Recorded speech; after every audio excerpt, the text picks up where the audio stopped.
Hello everyone, this is L5 and welcome to the Global Essential Toy Review. And today so you'll be looking at the 1988 release by Hasbro of the G.I. Joe vehicle and action figure review. And today's vehicle and action figure review, we'll be looking at Destro's D.E.M.O.N, which acronym stands for Dual Elevating Multi Ordnance Neutralizer, and its pilot and driver, the Iron Grenadier Ferret. Now I got this straight from eBay, and this entire set here cost me $55. That's not counting shipping yet. Yes, $55 for everything, not counting the box itself, of course, and the instruction manual. However, everything here is complete for the vehicle itself, and for the figure, it doesn't actually come with any accessories at all. It's just the figure and the file card and the base stand, which is not officially from Hasbro itself. That came along from the seller itself. Now, before we start off with the review for the Destro's D.E.M.O.N, we'll take a look at the figure first. So be right back. And we're back, and this time we'll take a look at the Iron Grenadier Ferret. But first things first, let's take a look at the file card. Now, this is the original file card that came from the box itself, which you have to make a cutout from the box to get the file card. The other side there, as you can see, nothing that special. It's basically part of the box itself. Now I have to apologize for the file card being a little bit torn out, but this is as best I can get for a ferret with a file card. Now, top section there stated code name Ferret, Iron Grenadier, D.E.M.O.N drivers. At this section here, you got a nicer image of the ferret itself. Now, at the right up there, I'm going to bring it up closer a little bit. Ferrets are the backbone of Destro's armor assault squadrons. Their battle vehicles called D.E.M.O.Ns are expected to spearhead long-range mechanized attacks to neutralize enemy strong points, as well as to capture and hold landing zones for airborne insertions. Since the design priorities for the D.E.M.O.N key on speed, range, and offensive firepower, much was sacrificed in the area of crew protection, comfort, and safety. Not really a safe vehicle if you think about it. Now, someone quoted at the bottom, ferrets are chosen and trained based on their doggedly positive attitude. This is a vital attribute for them. When a squadron of D.E.M.O.Ns attack in formation at full throttle with all weapon systems firing, they are virtually unstoppable. Break up the formation, slow the pace of the attack, or counter-attack from behind, and infantrymen with handheld rocket launchers can turn the demons into burning hulks. Their motto should be, "Don't look back." Very, very interesting. I really like this. Now, let's take a look at the figure itself. The figure doesn't come with any accessories at all. Typical when you want to include a figure in a vehicle box set itself. So there's no accessories, there's no base stand if you don't count this base stand at all. So that's what you're gonna get. Let's take a look at the figure's paint job. Now, what's funny about this figure's paint job is that top section of the figure itself is made purely of a black plastic material color, and the bottom section just at the waist there throughout all the way down to the legs itself made of a beige color plastic material color. Arms are not painted at all, just pure black plastic material color, but the chest section there is painted. The chest piece is painted in gold, very nicely done, and the side of the chest itself, as you can see, there are two red straps. Although with age comes by, and this is a pretty old figure, so from red it will slowly turn a little bit like orange. Now the crotch area there, as you can see, the belt is painted in gold for the front section and also at the back as well. As you can see, throughout all this section here is painted, but this section here is not, of course.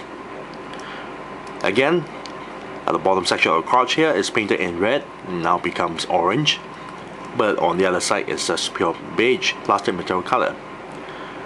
Legs there are pure beige plastic material color, except for the side of the pouch here, which is painted in red, now turned into orange. Boots there are actually painted in red, again turned into orange. Now the entire headpiece here is made of a black plastic material color, so the entire helmet is painted in gold, And then the face mask is painted in red.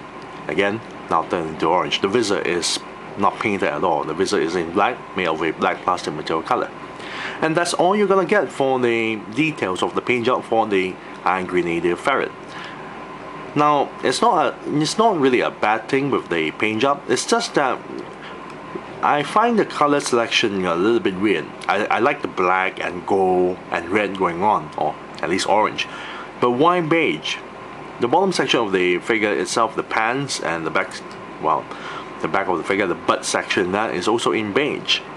Why not black? I'm not too sure, but well, whatever they were thinking, it still looks alright. It still looks very nice.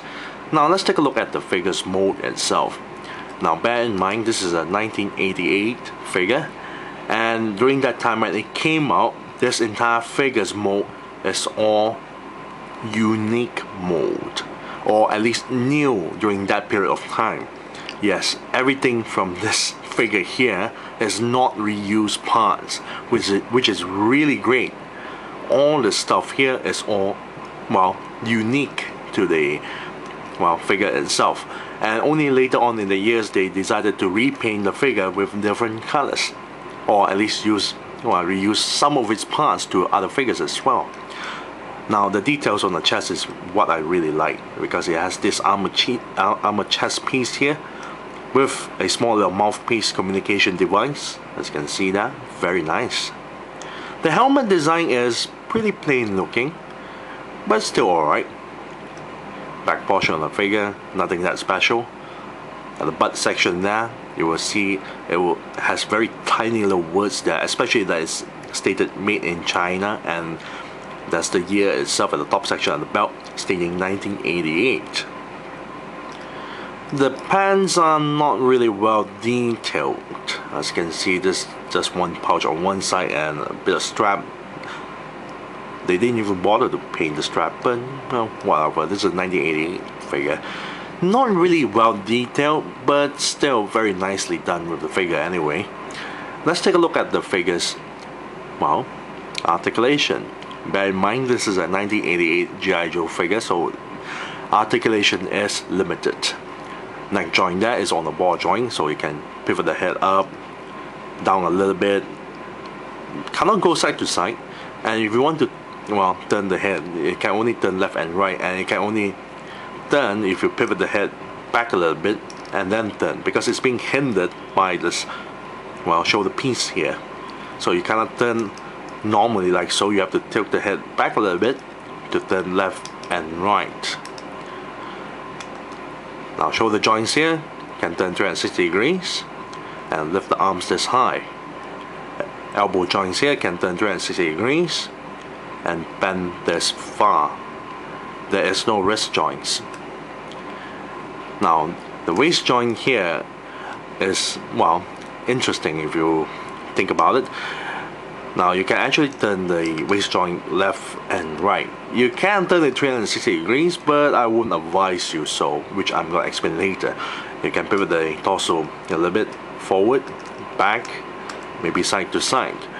Now the whole design of the waist joint itself is that they use these O-rings, O-ring rubber bands to hook onto there's a small little hook in between the hip joints itself, and then you have to hook it onto the torso, well, peg there. So basically it's being supported by a rubber band, hence why you shouldn't twist the entire figure 360 degrees, or even better, well, play around with the waist joint way too much. Otherwise you'll stress the rubber bands itself and it will break, and believe me, they will break. I used to have a lot of G.I. Joe figures when I was a kid, and I played too rough with them and they break quite often. Luckily enough, you can actually get the replacement part for the O-rings easily available in eBay by buying hundreds of them, so it's quite easy to replace the O-rings itself. Now the hip joints here can move forward, straight, to the side. Only a single joint on the knee, so it bends this far. No ankle joint. Very nice. Now the ferret here is very simplistic figure. It doesn't have any accessories at all, and the figure doesn't have really detailed, really complex looking detailed mold, but it still looks very nice. The paint, however, the color choices, I really like the top section. I just don't like the bottom section of the colors itself. This plain looking beige colored pants and, well, butt there. Furthermore, why do they have to paint the boots red? It's a really weird way of painting the figure, but still very nice figure for a 1988 figure. So if I'm going to give a rating out of this, I'll give it a nice 7 out of 10. Yes, 7 out of 10 for the Iron Grenadier Ferret. Next up, let's take a look at Destro's D.E.M.O.N. Be right back. And we're back, and this time we'll take a look at the D.E.M.O.N. Now, the D.E.M.O.N. here, as mentioned in the file card, is a vehicle meant to spearhead frontline assaults. It acts like a huge bulldozer or a steamroller due to the, well, obvious tracks there. So it's meant to perform frontal assaults. As you can see, every weapons are in the front, and it doesn't have any side weapons at all. It does have a back weapon, which I'm going to show later, which makes this vehicle quite interesting because, first of all, it's quite strong in the front, but it's rather weak on the sides. There's no protection at all from the sides. No gun protection. You have turrets that turn to the sides, but still, your majority weapons are everything in the front, and anyone who try to flank this vehicle or go underneath and put a, I don't know, shoot a rocket launcher from the bottom or put mines on the turrets itself, this vehicle is still going down because the obvious huge weaknesses that's being reviewed for this vehicle, especially on the turrets there, especially when it's on the elevating mode, and it even exposes even more obvious weakness, which I'm going to show later, of course. Now let's take a look at the D.E.M.O.N's colors being applied onto it. Now bear in mind, this is a 1988 vehicle. There's no paint job involved for this entire vehicle. Everything here you see is all pure plastic material color. So the top section of the vehicle, including the turret section here, all made of a black plastic material color. So that's the spotlight on this section as well. Bottom section of the vehicle is also made of a black plastic material color, as you can see there. Now it does have a clear red translucent plastic for the windshield, the headlights, and the spotlights. Very nice. Middle portion of the body itself is made of a light grey plastic material color. The treads here are made of a dark grey plastic material color. And the rest of the joints there, as you can see, the guns, the missiles, the joints for the tracks itself, and including the wheels and the back gun, are made of a, I would say, more towards yellow, a little bit like gold plastic material color. It's not totally in gold, as you can see there. It's more towards to very dull and darker yellow colors, plastic material color. And that's all you have for the colors for this vehicle. It looks very nice actually. It complements very well for the Iron Grenadier team there. Black, red, and gold. Very nice. Now let's take a look at the vehicle's, well, size comparison to the Ferret itself. As you can see, the vehicle is rather huge. Even more huge when it's on the elevating mode, which I'm going to show later. This is the side view. As you can see, it's rather huge that I have to, as I already put the camera all the way to the back here, so this is as much I can show you right now. But you can see the sheer size of this vehicle itself. It's very wide, as you can see there. Now let's take a look at the mode for the entire vehicle. First, we have the humongous treads on the vehicle itself. Very nice. And this is the joints that support the treads itself. Bottom section of the vehicle, as you can see, there's the wheels. There's a bit of details at the bottom section of the vehicle, which is very nice actually, a bonus there. So it doesn't look very plain. If it's all, I would say, just pure flat surfaces, then it's not really that nice. But the D.E.M.O.N's bottom section of the vehicle actually have details, so it's actually not bad looking. Then on the side of the vehicle itself, this is where it houses a lot of weapons. Nicely done, deal with the details there. On the other side here, we have the spotlight, bit of details on the side here for the mold, wirings, very nice. There's a little bit of an open, well, window here with no window at all. Back portion of the vehicle, as you can see here, there's also an open window as well with no window. There's tubings, there's the back gun. What I am a bit disappointed is on this section here, there is no purpose at all for boring 2 holes at the back. No purpose at all. I have done a lot of research. This 2 holes, actually, there's nothing at all. Not too sure why they do this. Furthermore, they leave out this huge gaping hole at the bottom, back section of the D.E.M.O.N itself, because this entire section here you can actually elevate upwards, so you can see the back portion of the piece here. This is where it will go through, but I really wish they actually cover this entire piece here rather than leaving a huge empty gap of a hole there. I really don't like it that way. The back portion of the vehicle is not as detailed, of course. Then again, most of the details goes into the vehicle's cockpit area. There's also a bit of large tubing on the side as well, which I forgot to show you guys. So let's take a look at the cockpit area. As you can see, this is the inside of the shell itself, and this is what it looks like for the cockpit area. You got the driver's seat, the gunner's seat, the back gunner's seat. There's a lot of details. Very nice. A lot of pegs there for the figure to hold onto, like joysticks. Very nice. There's a bit of hole here so the figure's legs can go through and sit in. Quite nice. A lot of nice details. Let's close this up. And let's not forget the details on the guns itself. Very nice.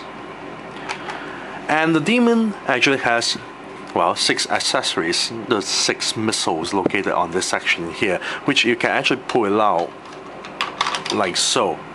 Each of the missiles are the same design, and you can see there's a bit of a hole here that's meant to peg on something, but it's not meant to peg onto the D.E.M.O.N's body. There's no pegs for this particular missile.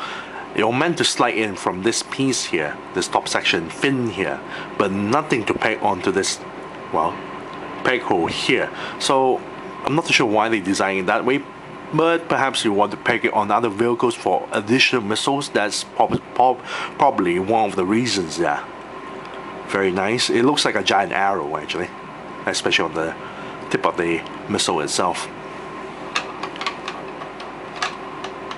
I have to push this in like so.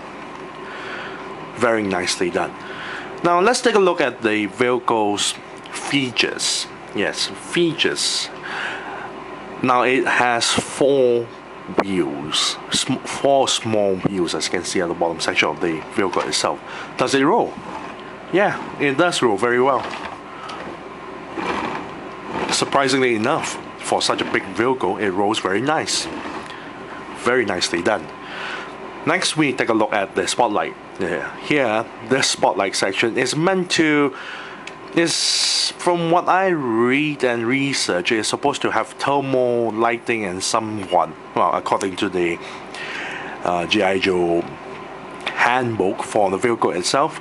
And you can actually, well, swivel the spotlight to straight or to the side, as you can see here. Not too sure why they designed it that way. I mean, you have a spotlight that only, well, look to the front and one side. It doesn't look to the other side. So, not too sure why they designed it that way. I mean, for Destro, I mean, not from Hasbro. It's not very conventional. So, yes, you got a swivel joint for the spotlight here. You also got a swivel joint on the turret, which can turn 360 degrees, as you can see here. And somewhat interesting, you can actually have the figure hold onto the peg in this section here, but I'm not too sure how a figure can actually stand on top of the vehicle itself. Then we have this section, another turret that can turn 360 degrees, as you can see here. And this entire gun can actually elevate upwards, all the way up this high, or all the way down this low. Now you also notice this two giant peg holes here. It's meant to connect the despoiler, the Iron Grenadier Destro's personal aircraft. Yes, this is meant to plug in the despoiler aircraft onto this section here, which will be covered on the next review in the future. And again, we have the 6 missiles, which you can pull it out. Now, I mentioned before, this entire section here, you can actually, well, tilt it upwards, something like this high of a length. But the problem is I can't show it to you, because thanks to this peg here, this is meant to actually put a stopper to lock the entire piece in one place. But this section of the peg here, this piece here, is very worn out. The plastic is really weak, so if I try to do anything like trying to pivot the entire piece here upwards, this thing will break. So I really hate it when they try, Hasbro back then in the 80s, when they try to create a vehicle and they have to use not very sturdy material or not very sturdy piece to lock a larger piece in place. It tends to weaken the plastic. I really don't like that. So I cannot demonstrate this piece here. Now the back portion of the guns itself can also go left and right, and you notice the barrels of the guns are all bent. However, I can actually do something else with this piece here, if I could. Yes, as you can see, this is how it looks like from the inside, and you can actually have this entire vehicle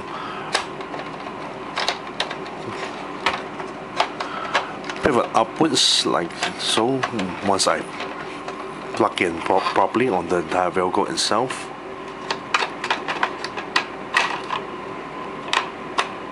There you go. So yes, without damaging the peg itself, this is as much as it can go. Very nice. Now let's try to fit in the ferret onto the vehicle itself. Open up this entire cockpit here and place the ferret onto the driver's seat here.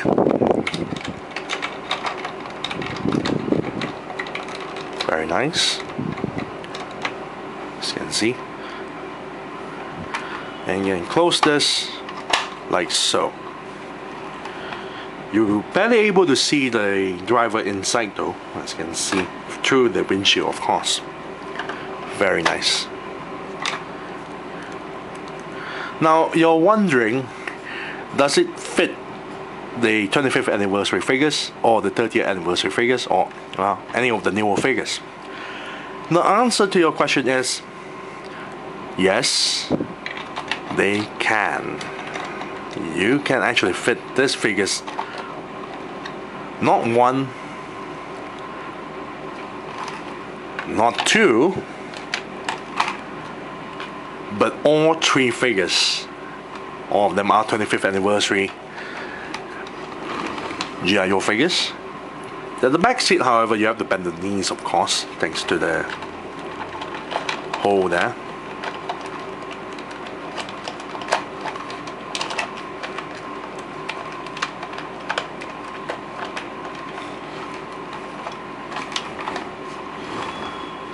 All 3 of them are sitting there and closed.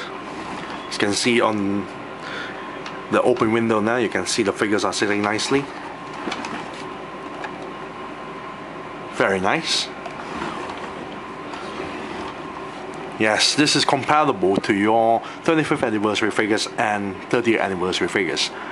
And the final feature for this vehicle is the elevating mode. As you can see, everything has been locked into place for the normal mode itself. So you have to unlock the joints, like so, you can hear the sound. And you have to connect these two pieces together. There's two pegs there, like so. And there you have it. This is the elevating mode, the steamroller mode. And I mentioned before, this actually exposed a lot of weak points because, well, any G.I. Joe members would actually target those 4 joints quite easily. This is a most ridiculous looking mode I ever seen. I prefer the normal mode. This mode looks way more nicer. So yes, if I'm gonna give a rating for the Destro's D.E.M.O.N, I say the vehicle is actually quite large and quite intimidating from the front, but the gimmick for the elevating mode it still looks pretty silly enough. Still, I really like the amount of weapons placed in the front there. It's quite intimidating, and it actually has a secondary hidden features by allowing you to place the spoiler aircraft on top of the vehicle itself, making this entire vehicle even more larger than it is. So if I'm gonna give a rating out of this, I'll give it a nice 8. Yes, 8 out of 10. I really don't care much for the gimmick itself. The gimmick looks really ridiculous, and I am a bit disappointed on the quality, on the weak joint on this section here. It tends to stress a lot and weaken the plastic itself. So 8 out of 10 for the Destro's D.E.M.O.N. I thank you all for watching. This is Lucy05 and I'm signing off.